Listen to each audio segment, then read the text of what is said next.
I recently went through an extremely bizarre and scary experience that I still think about. It was a period of job change, and since my new workplace was far away from my home, I had to look for a place to live closer to the company. So I found a rental house near the company through a housing agent.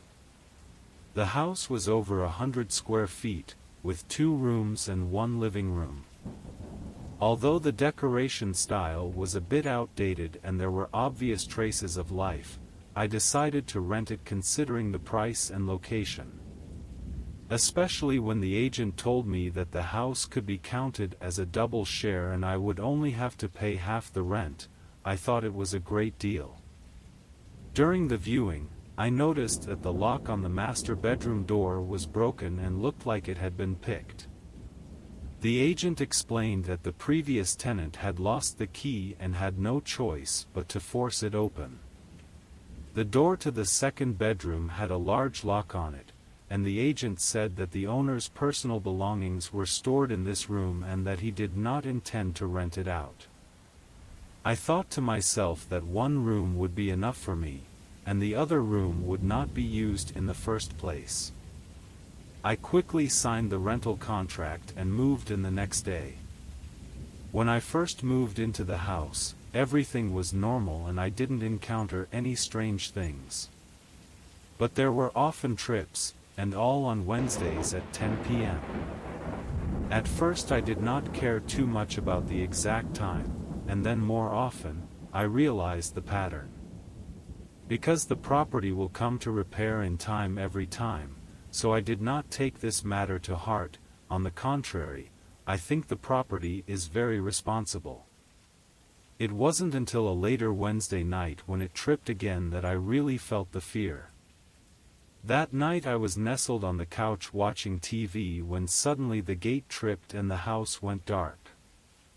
I took out my cell phone to call the property, but in the dialing key pressed down the moment, my body hairs all stand up. I feel this dark room inside seems to have suddenly appeared a person I cannot see, but can feel a person is lying in my ear listening. This feeling was very real and lasted until the property owner fixed the electric switch and the room was lit up. But after that, the feeling would appear from time to time. For example, I would suddenly feel that there was someone standing behind me, but when I looked back, there was nothing. When I slept at night, I could always hear the sound of someone moving around in the bedroom, and even when I woke up in the middle of the night, I would feel as if there was another person lying beside me, but I never dared to turn around and take a look for fear that I would really see something horrible. About 3 months after living in this night, I worked overtime until 9 o'clock in the evening. When I got off work, the sky was completely dark, the street lights outside are all lit up. I walked all the way home, just walked into the neighborhood, looked up and found his bedroom light is on, and the bedroom window is still standing straight in front of a person, judging from the shape should be a man. Although I couldn't see very well, I always felt that the person was staring at me. I was shocked beyond words by this scene. How could someone be in my house this late at night? I've never given my key to anyone else before. Is it possible that there's a burglar? Just as I was still imagining things, the bedroom light suddenly went out again. I froze, suspecting that I was looking at the wrong floor, so I recounted it again, and found that the window where someone had just turned on the light was really my house, only now the light was out. I'm not sure if the man I just saw is gone, so I didn't dare to go upstairs, so I ran to the property to find the security guards on night duty and asked them to go back with me. Property side of a total of 3 security guards, but went upstairs and found that the house is no one, and the lock of the door does not have any man-made pry holes or traces of destruction. The house is not lost, closet and so on does not seem to have been turned over. It seems to be a false alarm. But the strange thing is that from this day onwards, would have a recurring dream every night, dreaming that I was sitting on the bed in a white wedding dress, as if I was waiting for someone, and then I would hear the bedroom door being knocked on. That's when I would suddenly wake up from the dream. It got to the point where I couldn't even begin to tell if the knocking was in a dream or in reality. Since I would be woken up by that weird knocking sound every day, I couldn't rest well at all. After a long time, I even felt as if I was going out of my mind. During that period of time, I was in a daze at work every day, and I could easily lose my concentration. My face also looked worse and worse, and my whole body lost a circle of weight. Later, some coworkers even advised me to go for a medical checkup to see if I had any disease. In desperation, I told my coworkers about the strange things that happened to me after I moved into the house, and 3 male coworkers didn't believe me, so they made a date to go home with me at night to see what was going on. Maybe it was because there were male coworkers living in my house. I slept very well that night. Neither did I have that strange dream, nor was I awakened by the knocking on the door in the middle of the night, and I slept until dawn. The next day I got up early, intending to go out and buy some breakfast for some coworkers, but just as I opened the door I saw that they were already up, sitting on the couch with their eyes wide open. I asked them why they hadn't slept more, and why they were up so early. One of my coworkers said, "It's not that we got up early, we didn't sleep at all." Another coworker spoke directly to me and said, "You're looking for a new house to move. This house does have problems. The average person can never live, scared to death." After listening to his words, my heart sank, knowing that they definitely met something last night. Sure enough, the colleague spoke again. "Last night, we were all woken up by the sound of knocking on the door just as we fell asleep. I was about to get up to open the door when I saw a dark figure walk in from the doorway. The moment that silhouette appeared, the 3 of us were suddenly unable to move. By the time In could move, the silhouette had already disappeared, and the door was locked properly. Then a few people didn't dare to continue sleeping, so they all sat on the sofa and smoked cigarettes. The oldest colleague drew out 3 more cigarettes from the cigarette box, lit them up and placed them on the table, at which time we noticed that the butts of those 3 cigarettes were flickering brightly or dimly, and it seemed as if an unseen person was taking a puff on them. This scene completely scared a few big men. All sat frozen, do not dare to move, so the 3 people sat until dawn, until I came out of the room to break the silence. After listening to their words, I feel my back cold, so it is really something dirty. Later the 3 co-workers helped me pack up my own clothes and luggage and moved out directly. After work that night, I directly found a hotel room in the neighborhood to stay. After lying down, I asked for the landlord's phone number from the agent, and called directly. The phone was quickly connected. The landlord asked who it was. I said it was the tenant of that house. After hearing this, the opposite party suddenly changed to a very wary tone and asked me what was the matter. I ignored his change in tone and directly asked the other party if there was something wrong with the house. There was a long silence on the phone, and just when I thought the other party was thinking about how to answer me, the landlord actually hung up the phone directly. I immediately redialed the phone, but the other party has been turned off. Although I did not get an answer from the landlord, the latter's attitude already said it all. I was curious to know what had happened in the house, so the next day I went to the neighbor across the street. His family must have known what had happened in the house, but the other party was reluctant to say anything for fear of offending someone. In the end, I told him that I had already moved out and would definitely not go to the landlord, and that I was just trying to find out now. It was only reluctantly that this neighbor told me that it happened a year ago, and that the person who died was one of my previous tenants, a middle-aged man from out of town who came to do business and lived here by himself. He had a heart attack that day when he came back from drinking with a client and died on the spot. But he had no relatives over here, so no one came looking for him, and no one knew he was gone. It was only after the stench spread that the neighbors remembered that they hadn't seen him for a long time. Later, they reported to the police, and only after the police broke into the house did they find the man who had been badly decomposed. Hearing the neighbor's sister say this, a cold sweat broke out all over my body. I thought of the room I live in. The door lock is broken.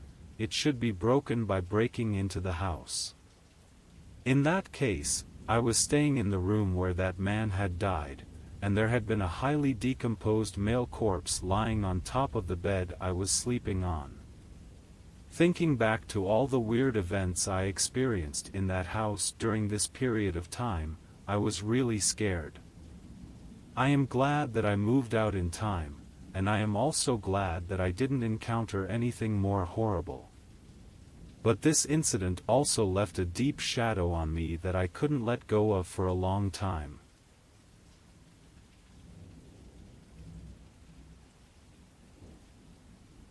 My beloved and I had planned a special trip, a driving trip that was full of anticipation. However, because we were not too familiar with the roads, we drove all day and both of us were exhausted. When night fell, we were eager to find a place to rest. But unluckily, it was during the peak tourist season, and we looked for several hotels and were told that there were no more rooms. Finally, we had no choice but to walk into a small hotel in an alley. It was a hotel converted from a residential building, and the owner said at first that there were no more rooms. But after seeing how anxious we were, he hesitated for a moment before saying that there was still one room available. We were relieved, as if we had grabbed the straw that saved our lives. When we came to the room, it was a bit old, but it had everything we needed and wasn't too dirty. My beloved had been driving all day and almost fell asleep. And I changed the place. A moment cannot sleep, so I leaned on the bed to play with the phone. After about half an hour or so of playing, sleepiness set in and my eyelids began to fight incessantly. I was going to close my eyes a little bit and insist on finishing this level of the game. But just then, something strange happened. I felt a blur shifting in front of my eyes. I desperately wanted to open my eyes and look slightly further away to clear my head. Just then, however, I saw someone sitting in that chair in the corner of the bed. It was a man wearing a white shirt, blue pants, and black-framed glasses, and he was sitting there with his head hanging down, motionless, giving off a particularly depressing feeling. I was shocked. How could a stranger suddenly appear in this room? I thought I was hallucinating from my fatigue, so I closed my eyes for a moment and opened them again to look, but at that moment the chair was empty. There was nothing. Was I mistaken, or was I dreaming? I thought, maybe I just closed my eyes to rest my mind, accidentally fell asleep for a little while. I stopped thinking about it so much and also put down my cell phone, turned off the light, leaned against my lover and fell asleep. However, after falling asleep, I had a very weird dream. In the dream, it seemed like I was still lying in this bed. However, the temperature in the room was obviously much lower, and there was a slight cool breeze constantly blowing toward me. I was blown by the cool wind and had some waking consciousness, but I still couldn't open my eyes and my body couldn't move. Slowly, I felt as if a figure had come to my bed. The figure got closer and closer to me, and I could almost feel his shadow completely enveloping me. Although I couldn't open my eyes, the feeling was just too real. I could even feel his breath blowing onto my eyelashes. I couldn't hold back any longer, and with my teeth clenched, I snapped my eyes open. I swear, it was all real. I saw a man's deathly gray face plastered right in front of me, and I couldn't hold it back any longer, flipping out of bed with a scream. But when I got up, I realized I hadn't hit anything. I looked around and there was nothing in the room, much less any horrible figures. My tossing and turning woke up my lover as well. I told him what had just happened, and I thought he would be angry at being woken up by me, but I didn't expect his face to turn ugly even after hearing that. He pulled me out of the hotel and we didn't say a word on the way. We didn't find a place to stop until we had driven a long way. We stayed in the car until dawn, and that feeling of fear always haunted me. After that, I never dared to stay in a hostel easily again. Even when I saw those clean-looking hotels, I couldn't help but think of that horrible experience. It was really a horrible memory that I will never forget.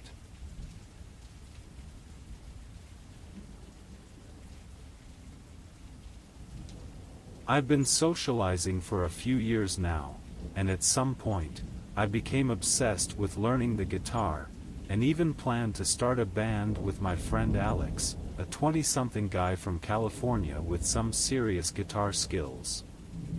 We found a small shared apartment in Atlanta that was so small that we didn't even have a decent living space and couldn't even meet our basic needs.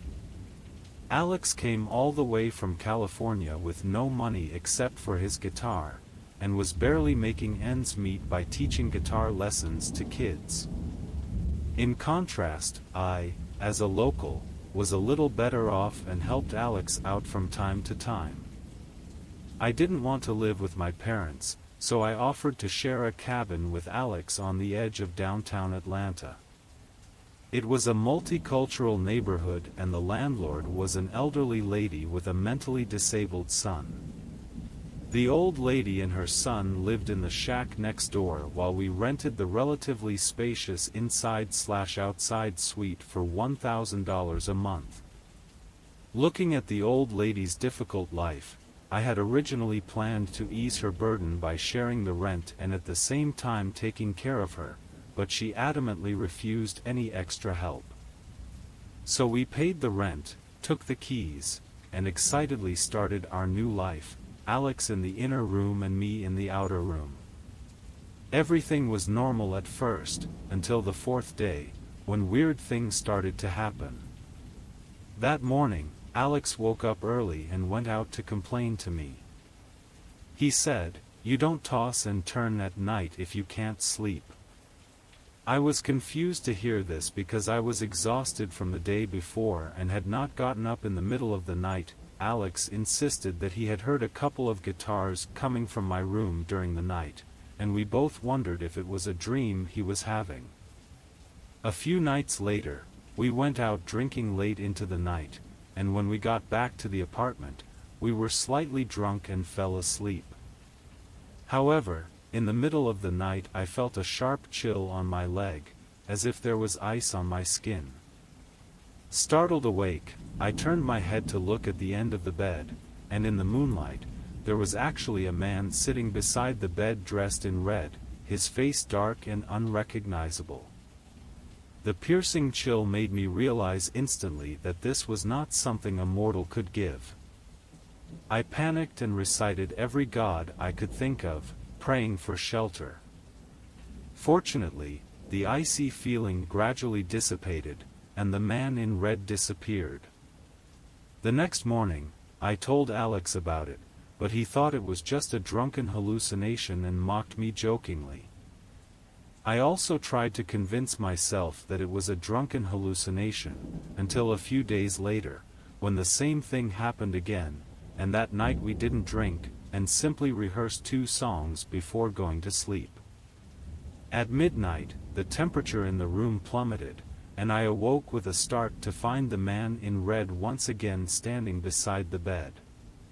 Fear made it difficult for me to move, so I could only pull the covers over my head with all my might and repeat my prayers to the gods, and once again the horror receded and the man in red disappeared. When the morning sun emerged, I told Alex again, and this time he reacted in an unusual way, with a pale face and trembling fingers. It turned out that he had experienced a similar shock, felt the covers being pulled, got up to blame me but found the man in red standing next to the bed, slowly bending down, as if to approach. Alex instinctively swung his fist, woke up to find the man in red disappeared, and in connection with my previous words, he was completely convinced. We decided to approach the landlord for answers. At my strong request, the old landlady revealed a secret. The building used to be 19th century and was later divided into units for workers. It was said that our room used to be the place with the heaviest qi in the residence, and that none of the families who lived there got a good ending. The old lady had to rent it out to make ends meet. After learning the truth, even though we had only lived there for less than a month, we didn't hesitate to check out of the room and hurriedly looked for another place to live, escaping from that uneasy corner.